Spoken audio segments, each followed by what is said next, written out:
All right, good morning, everybody. I have 10 a.m., so we're going to get started, and I can send this recording out to folks who have missed it or maybe just want to go back and look at some of the details. My name is Katie Carter. I am the emergency response meteorologist for the National Weather Service. We've had really a record number of registrations for this, which is a pretty neat thing. It's good to have situational awareness. So we've actually doubled. Before the winter storm, we had about 157 folks registered, and now we're over 300. So that's pretty cool. But we have some changes to the forecast here as we are shifting out of storm mode. But I will say that it's stuff that we expected in terms of the cold and our winds picking up today. And then also keeping a very close eye on the potential for maybe some more winter weather late this week and into the weekend. Don't kill the messenger. I'm not excited about it either, but I'll do my best to kind of walk you through where we are with that. But cold weather is really going to be the main thing that we are concerned about for, well, especially tonight and through late morning, maybe about noon tomorrow, but really throughout the end of the month. I know we still only have a few more days left, but still, rounding out January and even heading into February. And now it won't quite be this cold that you see on your screen here, but we're going to be seeing highs at or below freezing through early February. But tonight specifically, we have at least cold weather advisories issued statewide. So all of the light blue that you see on your screen, most of us under a cold weather advisory, and wind chills in these areas could get as low as 0 or even 5 below. And that's tonight through tomorrow morning and even kind of lingering close to 11 a.m. Extreme cold warnings, specifically along the I-81 corridor and that little bit that's on the ridge of the Blue Ridge, even colder there. We're looking at wind chills tonight as low as 15 below, and then that little stripe that goes up into the higher elevations of the Blue Ridge, they could be feeling temperatures as low as 20 to 25 below freezing. Now keep in mind, these are wind chills, so the actual air temperature not going to be quite that cold, but what does that number mean if that's not what it feels like? We want to know what it feels like when we factor in those winds, and this is what it's going to feel like. So dangerous cold. Now, luckily, the storm, of course, there's always something in the forecast that goes wonky. We still experienced a whole lot of impacts from this major winter storm, but snow was a little bit lower than we expected, just about across the board, and probably in our favor. Actually, I will definitely say in our favor. Most locations saw sleet longer than we anticipated before the change over to freezing rain, which is really what we were dreading. And that actually helped things out. So while it was still incredibly impactful, the fact that we had less freezing rain is a good thing because we have less ice. However, still a lot of work to do for VDOT out there. But today's still going to be pretty windy, especially in the I-81 corridor. So gusts out that way anywhere from about 20 up to 35 miles an hour. And our higher elevations, we could be seeing gusts a little bit higher than 35.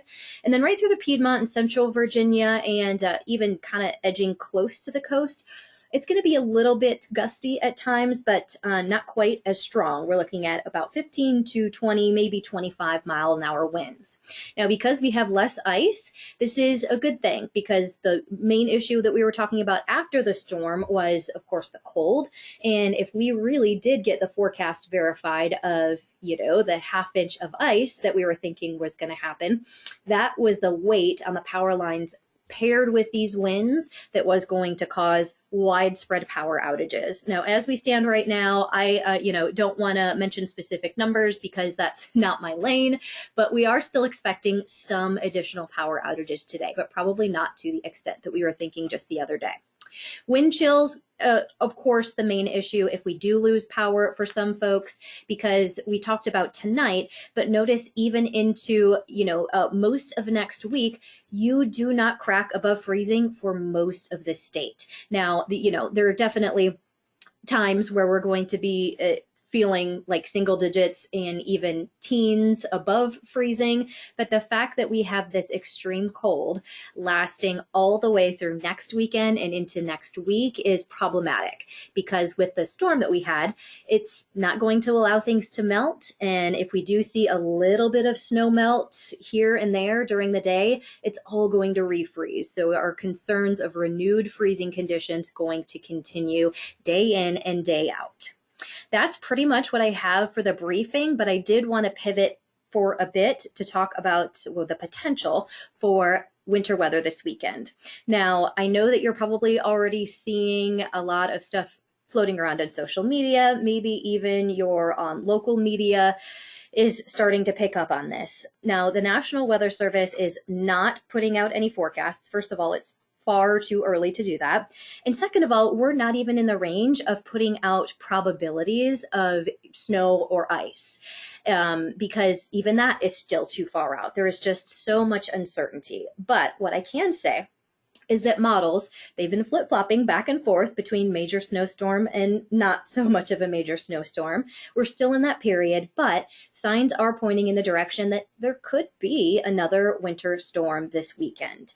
It's all, just like this one, going to depend on the track of where exactly it lands, whether it stays off coast, which would be great for us because that would limit precipitation, or if it tracks and is more of a coast rider, and that would be, of course, a much bigger and different impact. So it is really uncertain right now. Just know that the Weather Service, even though we're not coming out and giving information right now, that doesn't mean that we're not watching it. Now, I did want to pivot to a few models just to give you a sense of how uncertain things are. So keep in mind that what I'm showing you right now is specifically just model output. It is not our forecast, but you can see the information that we're looking at. So the left side of your screen here is the latest information, and then the right side of your screen is the same model but yesterday's run. So you can see how different yesterday's guess was compared to today's. So here we are, the timestamp up in the right corner. This is 15Z or Zulu time, which translates to 10 a.m. on Saturday. So this is, not much going on, but then you take a look at the Carolinas and you can start to see something developing. This is being picked up on yesterday's models and again on today's, but they're very different solutions. So as we step through in time, through Saturday night into Sunday, this is after midnight, you can see that as we get into 7 a.m. on Sunday, a pretty significant storm. Now, the one on your left shows it pretty close off the coast, and then the one on your right, yesterday's guess, is much farther off the coast, and the impacts are going to be much different. So this one would impact Southeast Virginia here, and you could see that the one over on the right side of your screen brought very little impacts. So there is this chance that we could be seeing significant amounts of snow, particularly in Southeast Virginia. However, remember the track of it, look at how much rain is associated with it. So if it moves a little bit further north or south, that would drastically change things too.